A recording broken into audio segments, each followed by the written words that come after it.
What's up, guys? Welcome to your 9th Java tutorial. In this tutorial I'm going to be talking to you guys about something called assignment and increment operators.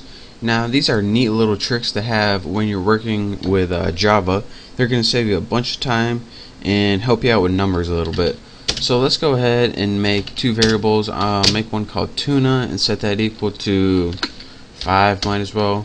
And make another one called bass in case we need it. I don't know if we are, but set it equal to 18. Now what the increment variable does is allows you to add 1 very quickly to the variable, and you can do this by pressing ++ and then the name of the variable. So right now by pressing ++ tuna, we changed tuna, which was 5, to 6. Now let me show you guys just so we can have something. You don't have to take my word for it. Print line and go ahead and put tuna in there and go ahead and run this baby. And as you can see, what was 5 now equals 6. So that's how you can use ++ to quickly change a variable's value by adding 1. Now another thing that you can do is instead of putting it in separate, you can throw this right into the system print line method, and as you can see, you still get 6. Now this is called pre-incrementing, and what this does is it changes the value of the variable before it uses it. But I want to show you guys something else. Whenever you use post-incrementing, what this is going to do is it's going to use this variable as 5 and then it's going to change it to 6. So let me go ahead and press OK, and as you can see, once we do this, it gets 5 and not 6. So what this did is it changed the variable, but it didn't do it until after it already used it. So if we were to print it out again, it would get 6. So let's go ahead and do that. Save me some time by copying this baby. Where you at? Paste. There you are. So now that, here's what's going to happen. This is going to change the variable to 6, but it's not going to do it until after it already outputs it as 5. And now once it's 6, it's going to show 6 right here. So let me show that. And as you can see, 5, and then it changed it to 6, and then we just outputted the regular variable. And this doesn't only work with addition. You can also use this with subtraction by pressing -. You can change it by subtracting 1 and getting 4.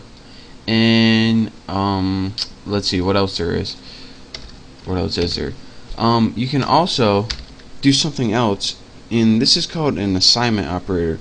So now we can know how to use the increment operator using 2 plus signs and also using 2 minus signs to subtract 1.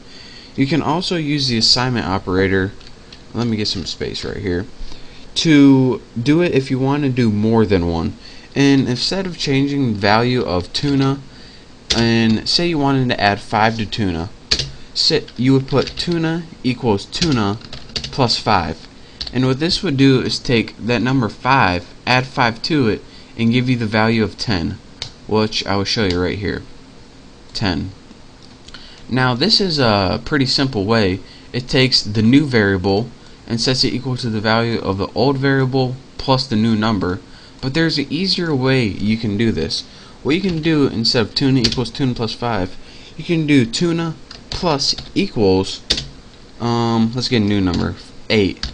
And what this does is take the new variable you want to use, tuna, and just add 8 to it. So it's a lot easier way than typing all that. So now we should get the number 13, and we do, just like that. So that's called, I think it's called assignment operator, but I'm not exactly sure. It's how you can use plus equals to add this number to the old variable to get a brand new variable. And also, just like anything else, you can use this with subtraction to subtract 8 from it, even with multiplication to multiply 8. And if you do this, you should get the number 40, and you do. So that's how you can use basic increment operators to increment 1 very quickly using ++ and -— for subtraction, and also assignment operators so you can assign a value to a new variable very quickly without having to press tuna equals tuna times 8 or something like that. So those are just some nice little shortcuts that you can use. So get familiar with them, because if you do, it's going to save you a bunch of time and if you don't, then you're going to waste a bunch of time. So thank you guys for watching my Java tutorial. Make sure to subscribe to my channel, and again, thank you for watching, and I'll see you next time.